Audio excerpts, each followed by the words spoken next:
siguiente viernes ya estamos en 21, ¿no? Viernes 21. Y el subsiguiente ya es la entrega del proyecto, ¿no? Entonces, prácticamente ya estamos concluyendo, ¿ya? Una vez que entreguen el proyecto, a la siguiente semana está planificada la defensa del proyecto, el 4 de junio, y ahí acabaría todo, ¿ya? De manera de que ustedes ya deberían tener bastante avanzado el proyecto, ¿no? ¿Por qué? Porque prácticamente tienen de acá a 2 semanas para la entrega, ¿no?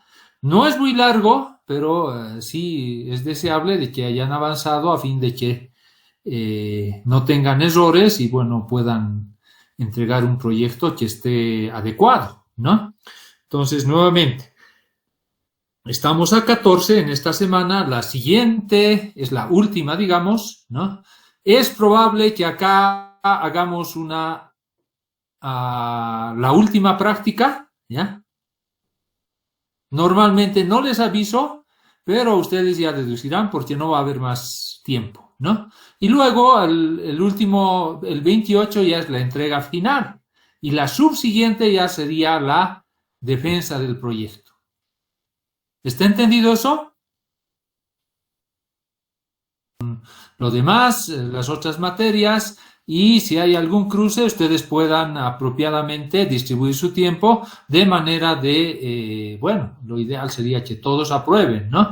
Y en todas las materias, pero eso depende de ustedes de poder distribuir adecuadamente el tiempo, ¿ya? Bien. Estábamos viendo saneamiento básico, si no me equivoco. Y creo que, bueno, habíamos prácticamente concluido, ¿no? Lo que quizás vamos a hacer la siguiente clase es repasar algunos temas específicos de proyectos sociales, ¿ya? Entonces, por ejemplo, en la evaluación socioeconómica de proyectos de agua potable, ¿qué aspecto es importante? De diferencia en los proyectos sociales de acuerdo al reglamento básico de preinversión, se puede utilizar la metodología costo-beneficio, ¿ya? Pero, ¿qué es lo que no suele haber en este tipo de proyectos o ser difícil de identificar? Identificar jóvenes en proyectos sociales. El beneficio. Y cuando no hay beneficio, ¿yo puedo utilizar la metodología costo-beneficio? No puedo, porque la metodología costo-beneficio es básicamente hallar el BAN, ¿no? Principalmente. Entonces, tiene esa desventaja y en ese caso, ¿qué metodología se utiliza?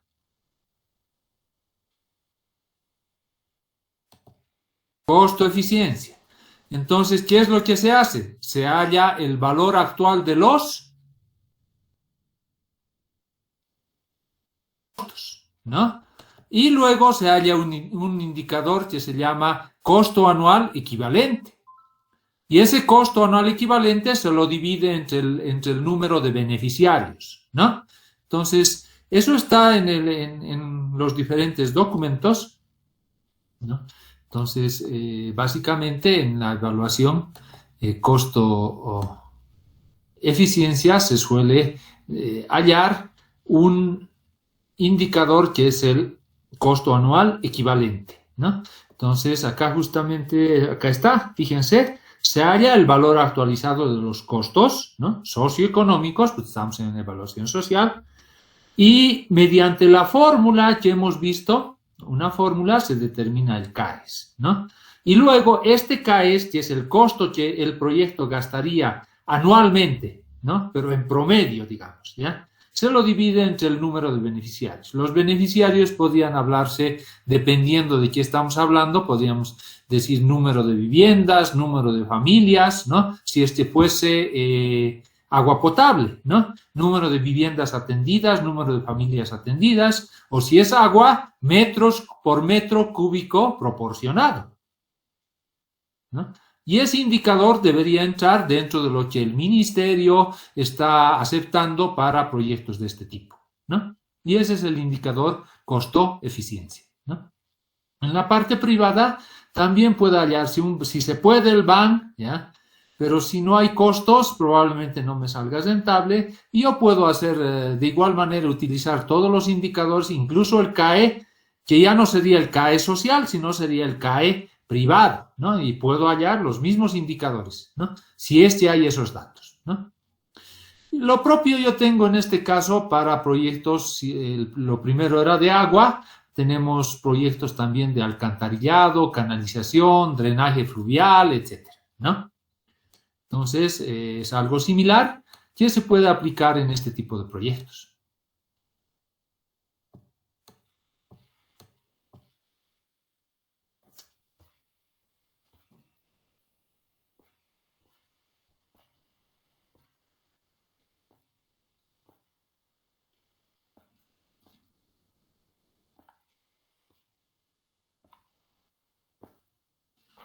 Fíjense, beneficios en proyectos de alcantarillado, beneficios directos en los usuarios del servicio, salud pública, mejoramiento del nivel de vida. El problema es que esto es bien difícil de medir, ¿no? ¿Y cuál es la metodología que se suele utilizar para medir estos beneficios? Esa metodología se llama disposición a pagar, ¿eh? ¿Alguien conoce? Es cuando, por ejemplo, en el caso de agua potable, ¿ya? O alcantarillado, trae un beneficio, ¿no? Pero no es solamente, digamos, es difícil de medir, porque al tener agua y alcantarillado, obviamente voy a vivir más, mejor, con más salud, ¿no? Porque voy a tener un agua que no está contaminada, ¿no? Voy a poder tener una higiene mucho mejor que la que podía tener sin agua, ¿no? De manera de que las posibilidades de contraer enfermedades van a bajar, ¿no? Sin embargo, eso es difícil de cuantificar económicamente. ¿Cuánto vale eso, no? Y existen ciertas metodologías, como por ejemplo consultar a la gente. ¿Cuánto estaría dispuesto a pagar si es que la probabilidad de que se enferme se reduzca en un cierto porcentaje, por decirles algo, ¿no? Entonces, ¿qué se hace? Se hace un formulario con una serie de rangos, porque nadie va a contestar específicamente. Pueden contestar, pero es poco probable que contesten con un precio. Entonces, se hace un rango. Por decir, estaría dispuesto a pagar entre 500 y 800, otro entre 800 y 1000, entre 1000 y 1500, y así un rango de precios donde la persona encuestada elige un rango, ¿no? Entonces, en base a eso se puede hacer un análisis estadístico, ¿no? De manera de poder determinar cuál sería la disposición a pagar por ese beneficio, ¿no? En este caso, como les decía, se podría tratar de definir cuáles serían los beneficios a través de lo que está dispuesto a pagar por obtener ese beneficio de salud pública, ¿no? Eso se suele hacer en esos casos. De todas maneras digamos, es una estimación, ¿no? Pero es una alternativa que se tiene, ¿no? Lo propio suele suceder cuando el proyecto trae ciertos beneficios indirectos. ¿Cuáles son los indirectos? Podría ser el tema ambiental, ¿no? ¿Por qué? Porque si se tiene alcantarillado, ¿qué beneficios ambientales tenemos, jóvenes? Menor contaminación, reducción de olores, mantenimiento de la vegetación, recuperación de áreas, etcétera, ¿no? Entonces, todo eso mejora la salud, la calidad de vida de la población, ¿no? Y también se puede medir cuánto de beneficio es eso monetariamente, mediante el método de disposición a pagar.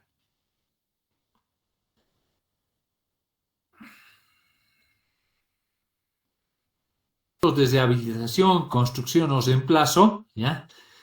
Muchas veces los beneficios se pueden medir, por una parte, por la disposición a pagar, pero también por beneficios que vamos a tener en ahorros, ¿no? En carreteras decíamos de que cuando se hace una nueva carretera, ¿ya? Antes había una antigua de tierra, por decirles, ¿ya?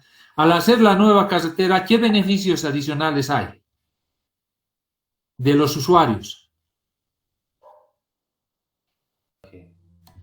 Ahorros en costos de los usuarios cuando se hace una nueva carretera. ¿Qué ahorros hay? Carreteras y bueno, también repitiendo un poco, es de que cuando el camino anterior sin proyecto es de tierra, ¿ya? Yo construyo un camino, ese ya no va a ser de tierra, puede ser pavimentado, por ejemplo, ¿no? Entonces, los vehículos van a consumir más o menos combustible, van a gastar más tiempo o menos tiempo en la nueva. Menos, ingeniero. Menos, ¿no? Entonces, esos ahorros son beneficios, ¿ya? Lo propio puede suceder en el caso de un proyecto de mejora o rehabilitación de saneamiento, ¿ya? Fíjense lo que dice acá. Cuando hay un proyecto, ya está mal el alcantarillado y demás, ¿no? ¿Qué sucede si está mal el alcantarillado? Puede haber fugas, hay contaminación, cada vez hay que estar reemplazando y puede ser cosa de nunca acabar, ¿no? Uno reemplaza, repara una parte y más arriba y hay otro problema. Entonces los costos pueden ser muy altos de mantenimiento del alcantarillado, ¿no? En cambio, si vamos a reparar, cambiar cosas más nuevas, ¿ya? Puede ser de que nosotros tengamos ahorros en los costos de mantenimiento, ¿no? Entonces acá lo que dice es de que justamente los beneficios se refieren principalmente a la liberación de recursos por reducción de costos de operación y mantenimiento del servicio en la situación con proyecto, ¿no? Entonces, se puede tener ahorros de esa manera cuando el proyecto de alcantarillado consiste en rehabilitación, reconstrucción o reemplazo de parte del sistema, ¿no? ¿Por qué? Porque realmente en la situación actual seguramente los costos de mantenimiento, reparación son muy altos, ¿no? Entonces más vale cambiar y reparar a seguir teniendo esos costos tan altos que básicamente están haciendo que se tenga cada vez más déficit, ¿no? ¿Te ha entendido eso? Fíjense que es complicado todos estos beneficios, valorarlos, ¿no? Se aplica para esa valoración lo que se llama valoración contingente o también se llama disposición a pagar también, ¿no? Vuelve a repetir eso con otro nombre, ¿no? El procedimiento se basa en averiguar la valoración que otorgan las personas a los cambios en el bienestar, ¿no? Lo que les había dicho. ¿Cuánto usted estaría dispuesto a pagar o cómo valoraría, ya? Si es que usted tuviera mayores beneficios, ya sea de agua potable, alcantarillado, ya, o calidad de vida? Hay varias cosas que tienen un valor que no es monetario inicialmente, ¿no? Entonces, para darles valor monetario podemos hacer este tipo de encuestas y poder valorar cuánto la gente valora el tener una mejor condición, ya sea de alcantarillado, agua potable, etcétera, ¿no? Pero bueno, si podemos identificar esos beneficios, sí se puede hacer el análisis costo-eficiencia, ¿no? Porque vamos a tener el análisis costo-beneficio, ¿no? Porque vamos a tener los costos y vamos a tener los beneficios. Podemos hacer el análisis costo-beneficio, ¿no? Si no podemos tener los beneficios, podemos simplemente trabajar con el análisis costo-eficiencia. Trabajando con los costos, hallamos el valor actual de los costos y luego lo determinamos el costo anual equivalente. Y eso lo dividimos entre el número de beneficiarios. Y ahí tenemos indicadores que se llaman justamente costo-eficiencia, ¿no?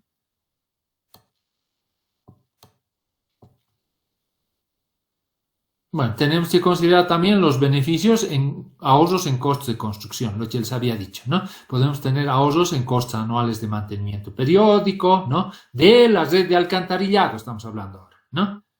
En gastos de emergencia, inundaciones, etcétera, etcétera.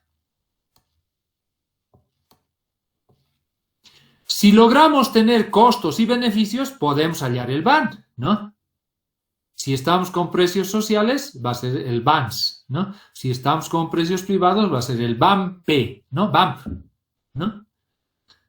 Y en su caso, si no podemos, si tenemos costos y tenemos beneficios, igual podemos hallar solamente por una parte el BAN y por otra parte también el análisis costo-eficiencia, ¿no? Los dos podemos hallar, ¿no? Si no tenemos beneficios, ¿cuál solamente podremos hacer?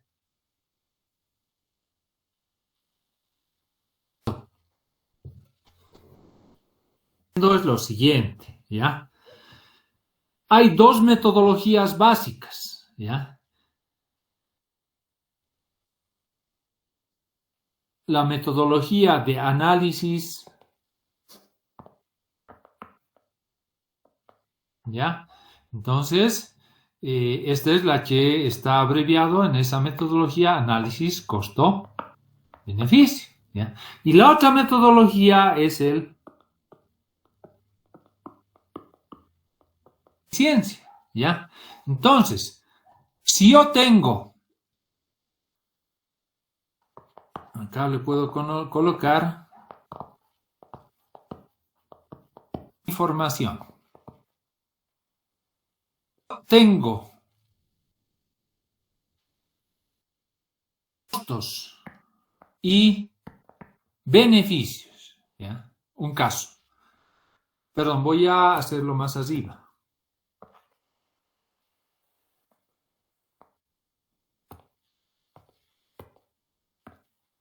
Si yo tengo costos y tengo beneficios, ¿ya? Si yo tengo solamente costos, ¿ya? Y poco probable que tenga solamente beneficios, ¿no? Entonces, estas dos alternativas hay, ¿ya? Entonces, yo voy a tener estos dos casos. Solamente, o sea, tanto costos como beneficios o solamente costos, ¿ya? Con costos y beneficios, ¿cuál puedo aplicar?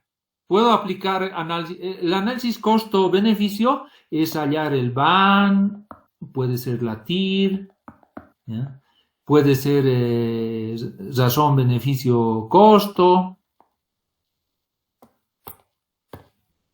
o si quieren más práctico, en vez de escribir B sobre C, ¿no? Y etcétera, etcétera, ¿ya? El análisis costo-eficiencia, ¿de qué se trata? Hallo yo el BAC, ¿ya? Hallo el costo anual equivalente, ¿ya? Ojo que todos estos pueden ser el social, el privado o social, ¿ya? Y acá también, ¿no? Puedo hallar yo privado o social, ¿no? De un proyecto, ¿no? Puedo hallar el BAC, el CAE y puedo hallar un indicador costo-eficiencia, ¿ya? Que puede ser, por ejemplo, el CAE dividido entre el número de beneficiarios, que este es el principal, ¿no? Acá quizás el principal es este, ¿no? Ahora bien, a lo que les estaba explicando, si yo dispongo de ambos, costos y beneficios, ¿cuál puedo aplicar? Análisis 1, costo-beneficio, o el análisis 2, análisis costo-eficiencia, o ambos. ¿Y este no puedo? Ambos, creo que se puede, ingeniero. Ambos, o sea, ¿qué necesito para este? Para este, yo necesito costos y necesito beneficios, ¿sí? Tengo ambos, entonces puedo hallar eso, ¿no? Para este, ¿qué necesito? Solamente necesito los costos, ¿ya? ¿Tengo eso? Acá estoy diciendo que tengo ambos, ¿no? Entonces, si tengo ambos, obviamente, si tengo los costos, voy a poder hallar el CAE. ¿Está entendido hasta ahí? Ahora, en un proyecto de alcantarillado de agua potable, como han visto, puede ser que yo no disponga de los beneficios de salud, etc. Solamente tengo los costos, ¿ya? ¿Podré determinar el BAN?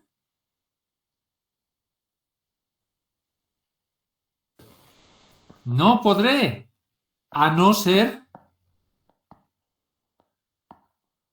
que identifique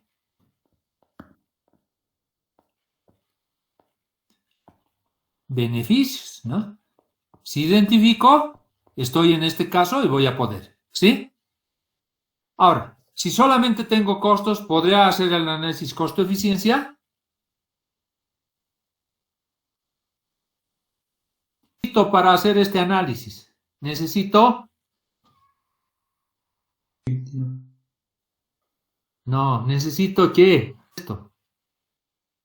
Solo los costos necesito, solo necesita los costos esta metodología. Por eso se aplica sobre todo en proyectos sociales, donde los beneficios son difíciles de identificar. Entonces sí puedo, porque tengo los costos, ¿ya? Entonces, cuando dispongo de costos y beneficios, yo puedo aplicar el análisis costo-beneficio y al mismo tiempo el análisis costo-eficiencia. Si solo tengo los costos, solamente puedo aplicar el análisis costo-eficiencia. ¿Está comprendido ese aspecto?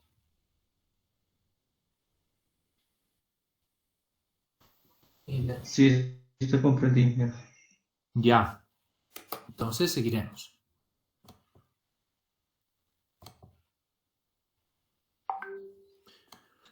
Y les decía de que el análisis costo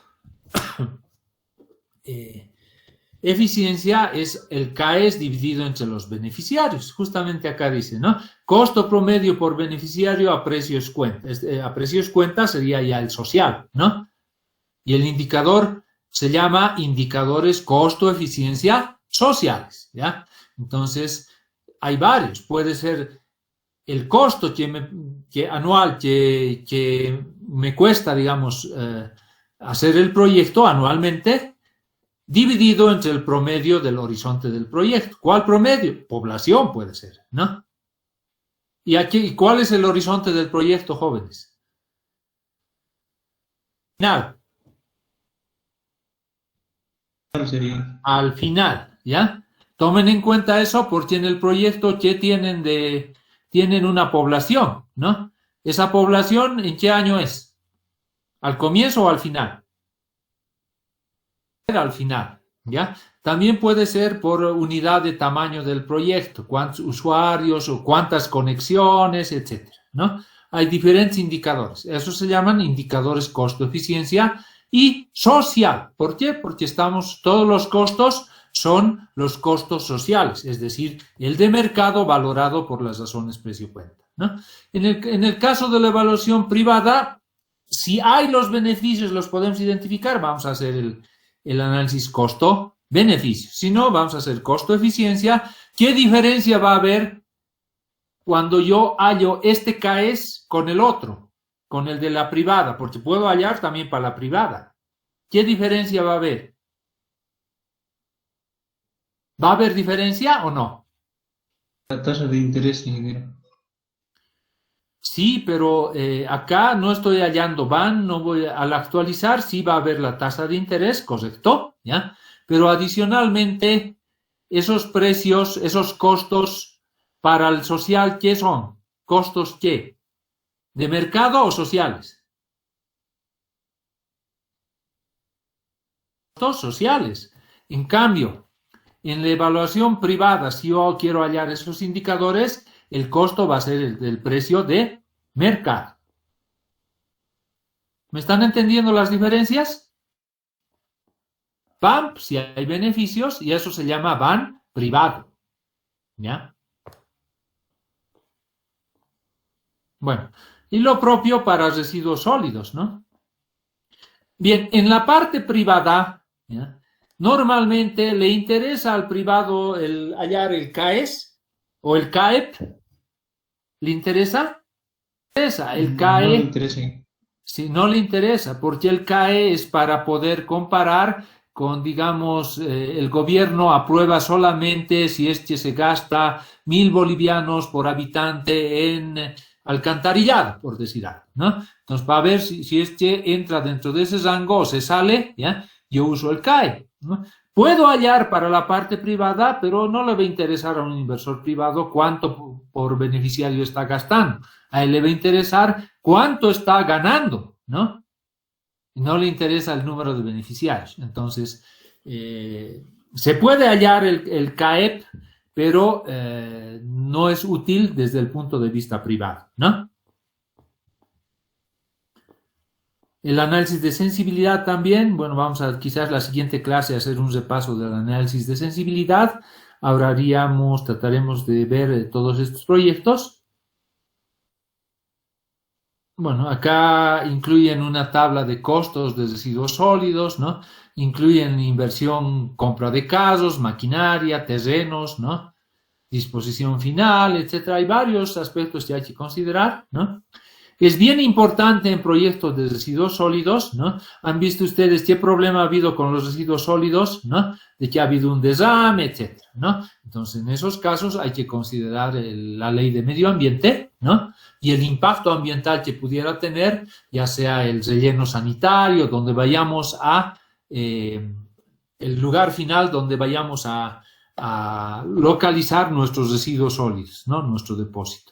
Entonces hay que identificar qué impactos va a tener el proyecto, ¿no? Prever todas las medidas para que la contaminación se contenga, ¿no? Si es que se tiene que realizar un plan de seguimiento, ¿no? Y otras medidas hay que aplicarlos, ¿no? Cumpliendo siempre la ley de medio ambiente, ¿no? Los procedimientos para eso, bueno, antes eran ficha ambiental, ahora ha cambiado, pero de todas maneras hay que hacer un estudio, hay que hacer un plan para mitigar los impactos ambientales a fin de que para hacer el proyecto nos den la licencia ambiental, ¿no? O la declaratoria de impacto ambiental si corresponde, ¿no? Siguiendo toda la ley de medio ambiente, ¿no? En el caso de proyectos de residuos sólidos, ¿no? En la parte económica también tenemos que, en la parte de evaluación socioeconómica, ¿ya? Tenemos que identificar los beneficios, si es posible, ¿no? Normalmente esto también, al igual que es un proyecto social, que el agua potable, alcantarillado, es difícil identificar, ¿no? Y lo que se usa es esa encuesta, ¿no? De disposición a pagar, ¿no? Se multiplica por el número de viviendas beneficiadas. Lo que yo puedo hacer es hacer una muestra, ¿no? De un número de viviendas, ¿ya? De una zona en la cual, digamos, se va a beneficiar con el proyecto, ¿no? Y los resultados de la media de esa zona lo aplico como si todos estuvieran dispuestos a pagar un monto, y si hay 1000 beneficiarios y cada uno está dispuesto a pagar 100, estaríamos teniendo un beneficio de 100 por 1000, ¿no? 100.000, ¿no? Entonces simplemente es una estimación que se hace de esa manera, ¿no?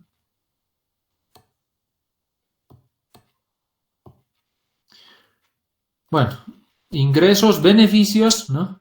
Dependiendo si es evaluación privada, en este caso, ¿es privado o es una empresa, digamos, del municipio la que hace el recojo de basuras y deposición de residuos sólidos? Jóvenes, a ver. Que está involucrado, digamos, la alcaldía y para un beneficio social.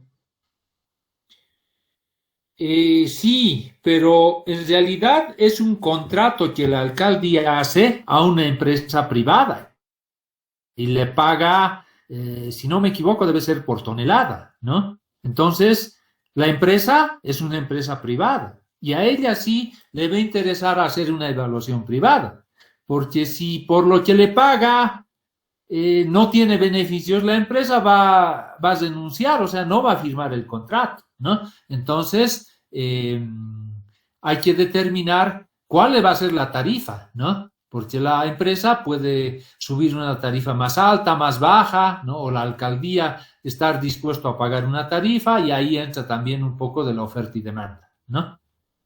Y lo que sí tiene que considerarse es de que este proyecto sea autosostenible financieramente, ¿no? Eso va a garantizar una adecuada prestación del servicio a través del tiempo. ¿Qué significa esto, jóvenes? ¿Qué significa autosostenible financieramente? ¿Del mismo proyecto? Sí, sería más o menos como en algún momento les he comentado, ¿ya? De que inicialmente puede haber inversiones, ¿ya? Pero cuando ya está funcionando, los beneficios, los ingresos de ese proyecto, ¿ya? Tienen que ser mayores o menores que los costos. Mayores. Si son menores, ¿qué va a suceder? ¿La empresa seguirá trabajando? No va a querer trabajar. No va a querer trabajar. Entonces, cuando está operando un proyecto, siempre los ingresos tienen que ser lo suficientemente grandes para cubrir los costos de operación, mantenimiento. Caso del teleférico, ya han invertido. Ya el gobierno ha gastado, no sé, ahorita 500 millones, 600, no sé cuánto, ya. Ya ha invertido, ya. Ahora hay ciertos ingresos que no pueden subir porque si subimos a 5 la tarifa del teleférico, van a bloquear, van a voltear las diferentes estaciones, etcétera, ¿no? Y por otra parte, la gente no va a poder pagar, ¿no? Entonces, hay un precio, ¿no? Máximo, ¿ya? Ahora, con ese monto, si es que no hay suficientes ingresos que puedan cubrir, ¿qué se gasta en el teleférico todos los días? Que atiende, uno es para venta, ¿ya? De tickets, ¿ya? 2 es para limpieza, ¿no? ¿Qué más?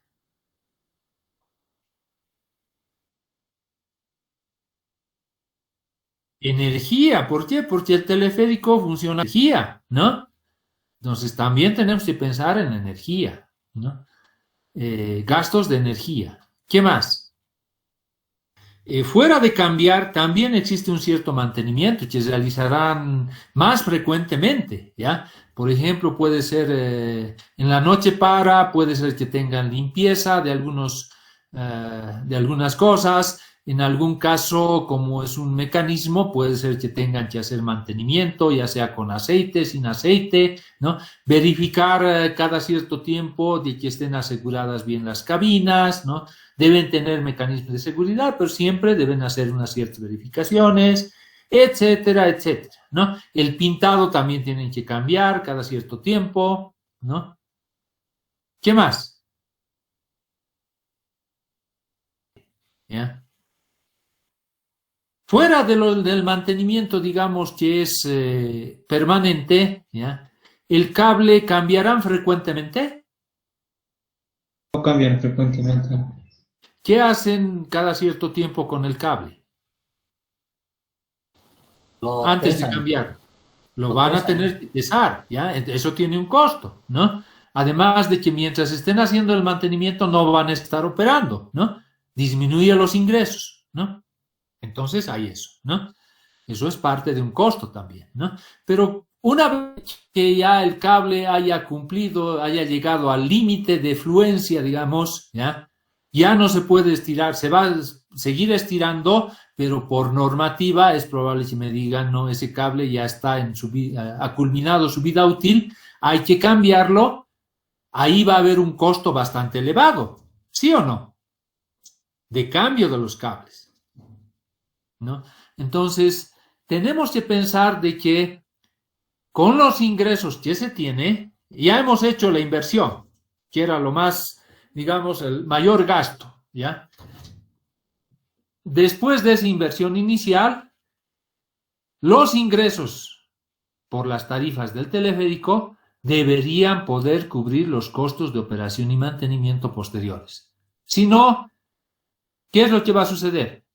Si ustedes son gobierno, digamos, y está a cargo del gobierno el teleférico, ¿qué sucedería si no cubren esos gastos de operación y mantenimiento? Y lo que gastan en el alquiler, en lo que pagan a Entel o a cualquier otro, en limpieza, en sus empleados, es más de lo que cobran, ¿qué sucede? Será el dinero porque no puede ser, podemos estar entrando en quiebra Quiebra. tal vez. Claro, o sea, no es rentable, ¿no? Todos los meses van a tener pérdida, que ustedes van a tener que de su plata reponer para poder pagar a los empleados si falta o la luz y demás, porque los ingresos son menores, ¿ya? Lo mismo puede suceder en el teleférico, pero el teleférico es un proyecto social. ¿Qué puede hacer el gobierno?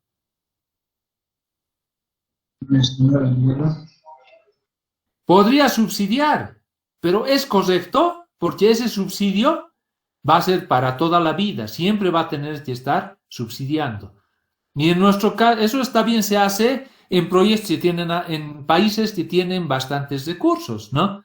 Si no tienen dónde más invertir, ya subsidiaremos, porque esta es plata es de los habitantes y les subsidian el transporte público, ¿ya? Pero en nuestro país hay recursos ilimitados. Entonces, si estamos subsidiando, puede suceder lo que ha pasado con Ferrocarriles, ¿no? La empresa nacional de ferrocarriles, antes de la capitalización, estaba pues a pérdida todos los años. Lo que entraba era poco y lo que se gastaba era mucho, ¿no? Además de que tenía una cantidad de empleados enorme, ¿ya? Mucho más de lo que se necesitaba. ¿Por qué? Porque como era pública, igual políticamente han entrado más, ¿no? Ganaban centavos, no hacían nada y todos los años era pérdida. Entonces ya han decidido capitalizar, ¿ya? Pero al capitalizarlo lo han regalado también, ¿no? Entonces es bien importante que los proyectos sean autosostenibles financieramente. Es decir, de que cuando estén operando, ¿ya? Sus ingresos mínimamente cubran los gastos de operación y mantenimiento. ¿Está entendido eso, jóvenes? A subsidiar, pero normalmente lo que subsidia no es la operación y mantenimiento, porque la operación y mantenimiento es para siempre, ¿no? Mientras dure el proyecto, ¿ya? Lo que podría subsidiar es la inversión, ¿no? Lo que ha costado, por decirles, el teleférico. Pero de que se tenga pérdida todos los años, al final el costo para el Estado va a ser inmenso, ¿no? Y va a seguir de por vida. ¿Me entienden? A eso se refiere de que los proyectos sean autosostenibles financieramente. ¿Está entendido ese concepto, jóvenes? Sí, está entendido. Ya. Las tarifas tienen que calcularse también, ¿no? Entonces tiene que ver la oferta, la demanda y calcular cuál es el punto de equilibrio, ¿no? Los de la empresa pueden decir un monto mayor, ¿no? Normalmente hay una línea que puede ser recta, ¿no? Y hay una curva de oferta y hay curva de demanda, ¿no? Donde se encuentran esas dos líneas podría estar el precio, ¿no? Y en base a ello se podría estimar más o menos cuál es el equilibrio. Obviamente la empresa privada que hace el transporte de los residuos sólidos va a querer, cuanto más aumenta la cantidad, mayor será el precio, ¿no? En cambio, la alcaldía, que nos representa como a los que somos servidos por los residuos sólidos, va a querer que cuanto mayor sea la cantidad, baje el precio, ¿no? Es como comprar naranjas, ¿ya? El que quiere comprar quiere dar menos precio si compra al por mayor, ¿no? A ver, vamos a hacer algo brevemente, ¿no? Vamos a ver, ya se ha perdido otra vez, no sé dónde está.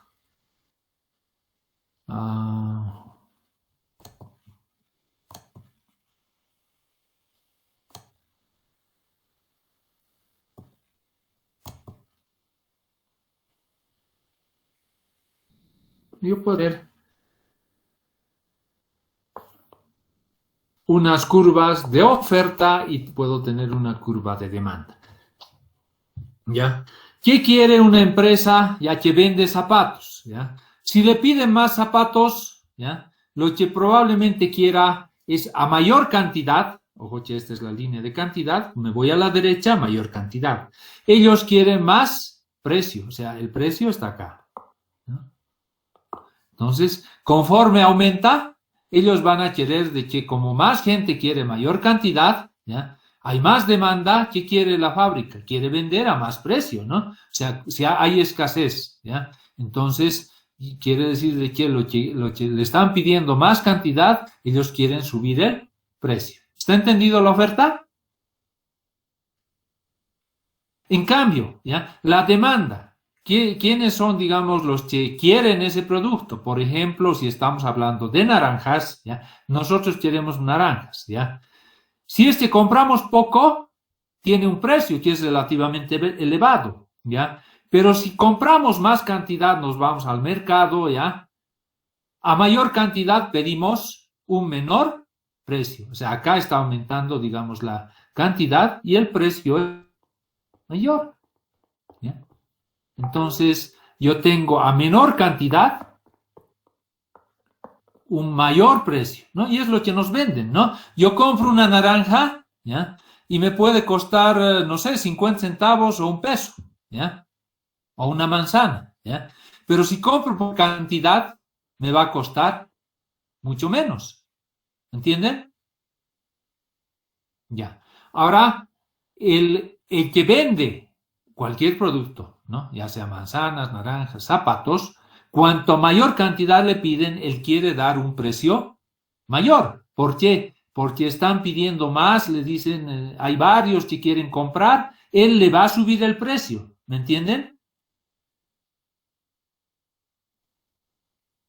Entonces, unos quieren menor precio conforme aumenta la cantidad y los que venden quieren subir el precio si es que hay más gente que quiere comprar.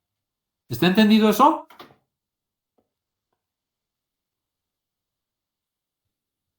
Entonces, lo que se busca es que el precio llegue a un punto de equilibrio, ¿ya? Y eso es en un mercado perfecto, donde no hay distorsiones. Y este sería el precio que debería tener ese producto, ¿no? Que básicamente está cruzando las dos curvas de oferta y demanda, ¿no? Este debería ser el precio, ¿no? De equilibrio.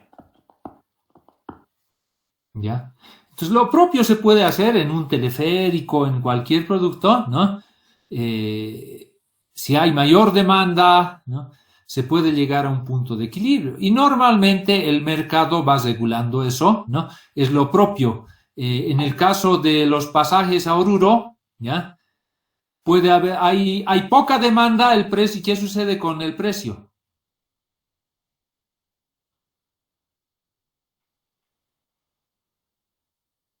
El precio baja. Ya. Y hay más demanda, ¿qué sucede con el precio? Sube, ¿no ve?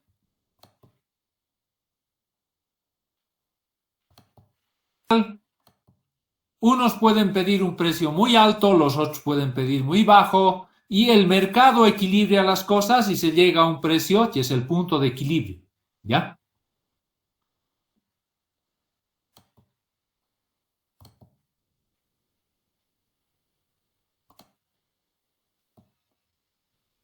Acá habla sobre algunos aspectos referentes a calificación de la calidad del agua, ¿no? Ya ha acabado acá el tema de los residuos sólidos, ¿no? En ese caso, si es privado, se tendría que hallar un ban, ¿no? ¿Por qué? Porque las empresas que hacen este servicio, puede ser que, como en el caso de La Paz, ¿ya? No es una empresa de la alcaldía, es una empresa privada. ¿Quién le paga a esa empresa privada, jóvenes? La alcaldía debe ser. La alcaldía. ¿A través de qué? ¿Pagan ustedes por basura?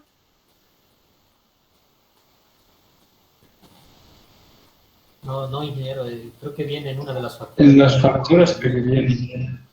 Se paga, jóvenes, se paga, ¿no? Viene en la factura de luz, si no me equivoco, ¿ya? Entonces, ¿qué es lo que hace la alcaldía? Todo lo que se cobra recoge y con eso paga la empresa. O sea, todos los usuarios estamos pagando por el recojo de basura. ¿Está entendido? Sería el caso de saneamiento. ¿Alguna consulta?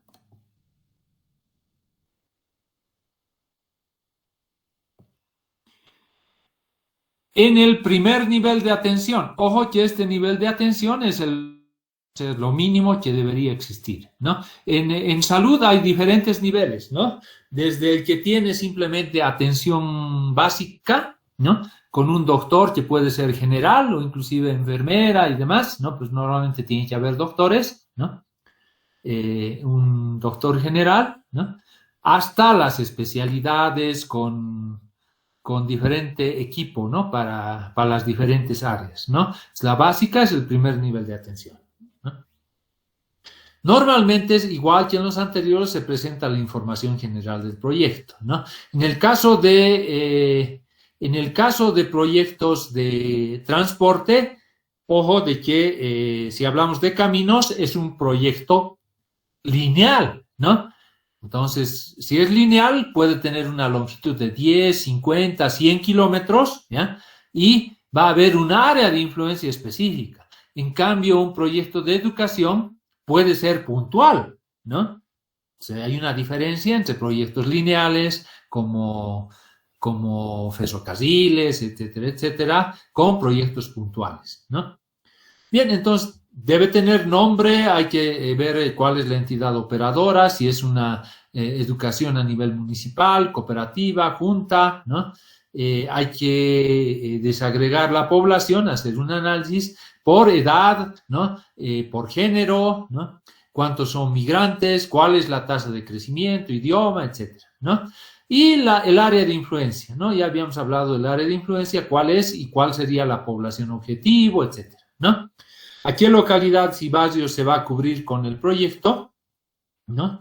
En este caso de salud, pues puede ser un hospital, ¿no? Una posta sanitaria, etcétera, ¿no? ¿Dónde está ubicada, ¿no?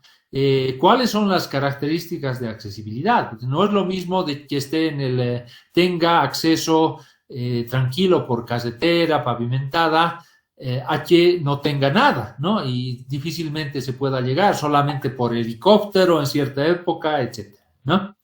Todo eso tiene que estar en el proyecto, en su información general, ¿no?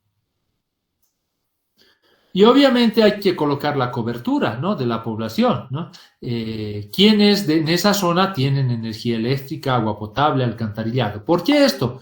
Porque esto está íntimamente relacionado con la calidad de vida y en su caso con el tema salud, ¿no? Sobre todo el agua potable y el alcantarillado, ¿no? Bueno, no sé si alguien quiere entrar. El diagnóstico normalmente se hace cuál es el problema detectado, cuál es su magnitud actual, cómo ha evolucionado en el tiempo, cuáles son las causas, ¿no? Puede haber diferentes problemas, ¿no? Desde problemas pequeños que podrían ser en una comunidad, no hay muchas enfermedades gastrointestinales y podría estar relacionado con el agua, ¿no? O hay mucha enfermedad, digamos, pulmonar, ¿no? Que puede estar relacionado con partículas en el aire, ¿no? O hasta casos graves como el caso de la pandemia, que es un problema relacionado no solamente de los pulmones, sino con otros problemas adicionales, ¿no? Hay que identificar el problema y precisar qué vamos a hacer con el proyecto. Una vez detectado el problema, ya yo voy a solucionar. ¿Podré solucionar todos los problemas o solamente me voy a dirigir a solucionar un problema?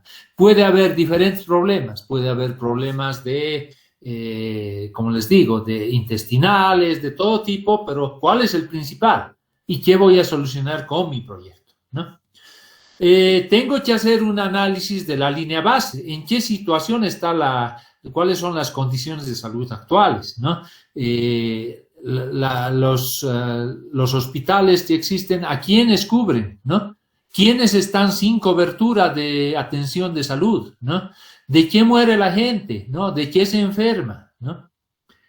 ¿Cuáles son las tasas de mortalidad? ¿Afecta más a algún sector específico, por ejemplo, a las mamás, a los niños o quizás a los mayores, ¿no? Etcétera. Todo eso debo tratar de identificar para poder plantear el problema y luego darle una solución, ¿no? Con un proyecto, ¿no?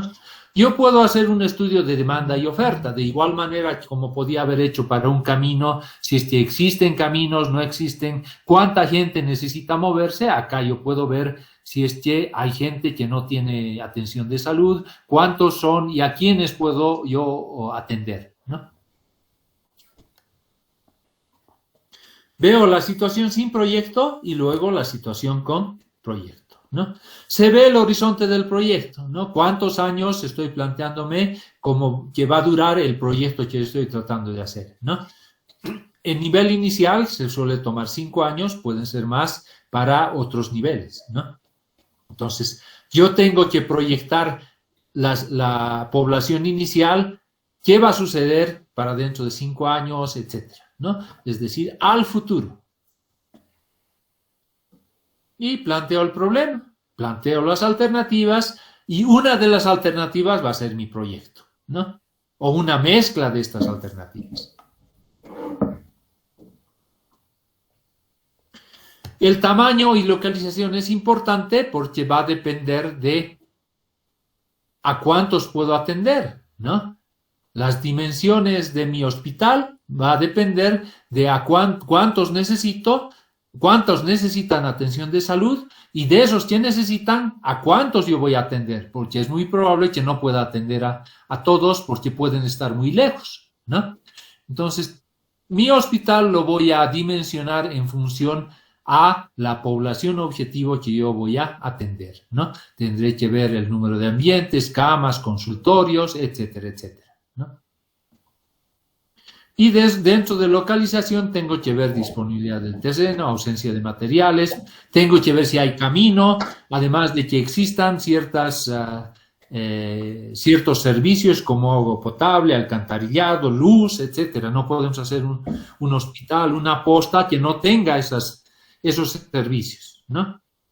En el análisis organizacional hay que ver a quién va a ejecutar el proyecto, de quién va a depender del gobierno municipal de La Paz o del Alto, ¿ya?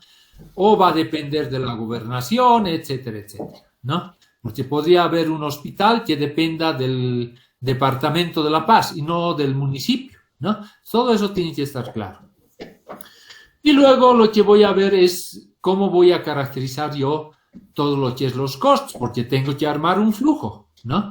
Los costos de inversión van a ser unos, voy a necesitar un terreno para un hospital, voy a hacer la construcción, cuántos metros cuadrados, tengo que hacer mis precios unitarios para mano de obra, materiales, etcétera, ¿no?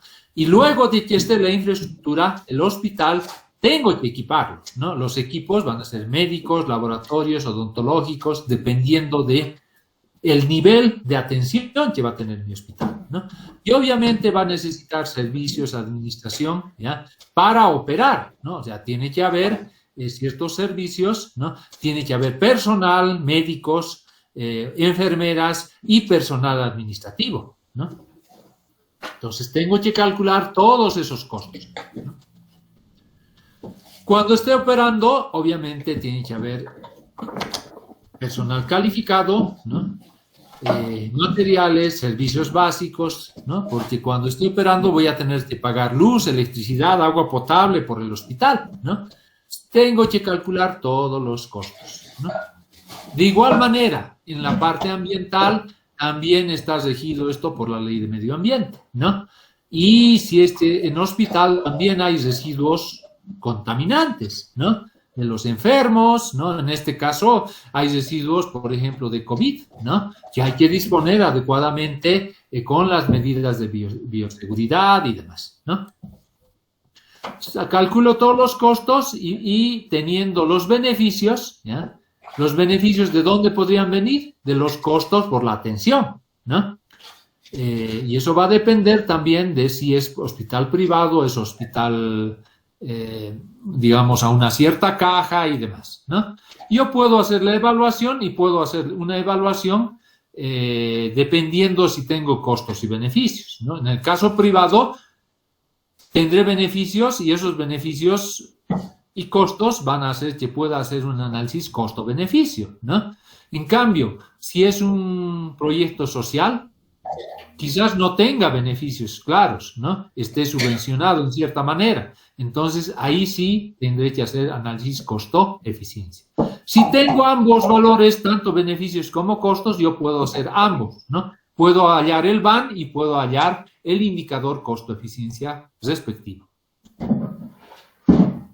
¿Está entendido eso, jóvenes? Estoy repitiendo varias veces. ¿Qué hago? Ya hallo el valor actual de los costos, luego lo convierto a costos anuales equivalentes y este valor de costos anuales equivalentes puedo estimar por indicadores costo-eficiencia en función de los beneficiarios. Los beneficiarios tengo que tomarlos en el horizonte del proyecto, ¿no? Costo por beneficiario en el horizonte al final, ¿no? Y, bueno, hallar ese valor. Y ese valor lo comparo con el que el Estado está financiando, ¿no? Si este es más, probablemente no quieran, tiene que entrar, etc.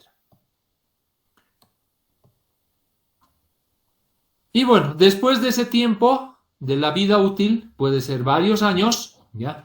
Todo lo que tenga va a tener un costo. Y eso lo considero como valor de salvamento también, ¿no? También puedo considerar financiamientos, ¿ya? Sobre todo si es privado, ¿no? Alguien puede prestarse de un banco y al prestarme de un banco, ¿qué costos adicionales va a haber?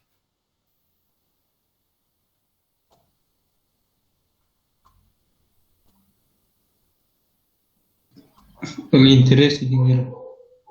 Tengo que pagar el interés y ese es un costo adicional. Fuera del interés hay costos administrativos. ¿Por qué? Porque el banco me cobra el hacer el contrato de préstamo, el abogado, varias cosas me cobra, ¿no? Y al final, cuando todo eso está, recién me empieza a cobrar y tengo que pagar el interés y tengo que pagar al mismo tiempo mi amortización, ¿no? Tiene un costo adicional si es que yo me presto, ¿no? Bueno, en el caso de privado, si hay costos y beneficios, yo hallo el BAM privado, ¿no? BAMP, ¿no? Y bueno, si es positivo, es viable. Si es negativo, normalmente, si es el privado, no lo haría, ¿no? Entonces, si es que el gobierno quiere subsidiar, sí puede decidir hacerlo, ¿no? Pero si por sí solo no lo va a hacer porque va a perder, ¿no?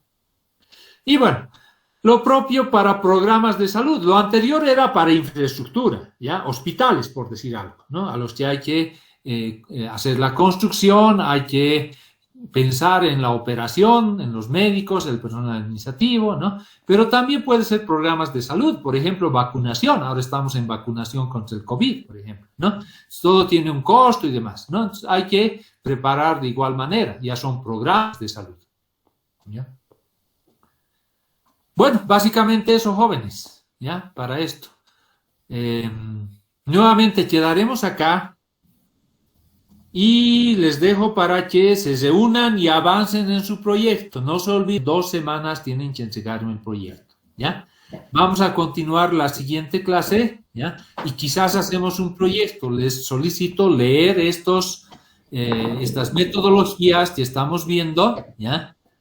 Quizás algo de ahí entra y quizás algo de algún ejercicio para el CAES, alguna cosa así, de manera que tengan claro eso para hacer su proyecto también, ¿ya?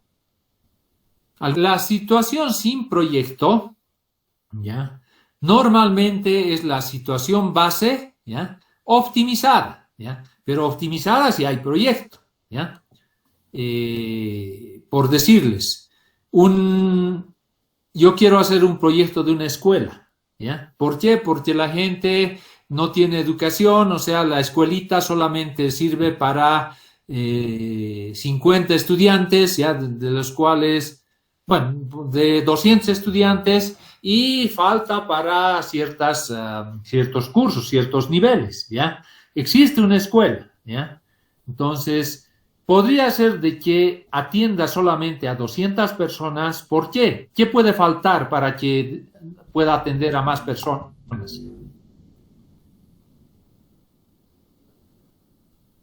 El espacio de las aulas. Podría faltar espacio, aulas, ¿ya? También podrían faltar profesores. Tener el espacio, pero no haber profesores, ¿entienden? Y otra alternativa es de que haya el espacio, ¿ya? Y haya los profesores, pero no hayan, digamos, los bancos.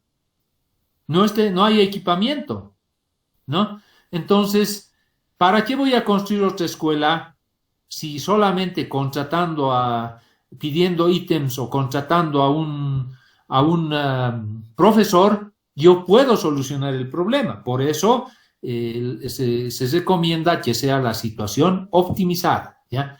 Y esa es la situación base, ¿ya? Con poca inversión puedo mejorarlo, y eso lo comparo con la situación con proyecto que podría ser hacer otra escuela o hacer una ampliación de la escuela, como el caso del Internet que habíamos visto, ¿no? Entonces, esa es la situación sin y la situación con, ¿no? Ahora, obviamente, si no hay escuela o si no hay camino, la situación base no puedo optimizarla, ¿me entienden? ¿Le está respondiendo su pregunta? ¿Eso, joven? Sí, está bien, ingeniero. Uh-huh. ¿Alguna otra pregunta? Partirse bien trabajo entre ustedes, ¿no? Pero siempre reúnanse y revisen lo del otro. ¿Por qué? Porque hay una defensa, ¿no? Y además que el otro podía haberse equivocado en algo. Y la nota no va a ser de que yo no he hecho eso, etcétera, ¿no? Entonces, reúnanse, despejen sus dudas y me preguntan la siguiente. ¿Ya? Ahora han hecho una pregunta, ¿no? Espero que haya más la siguiente.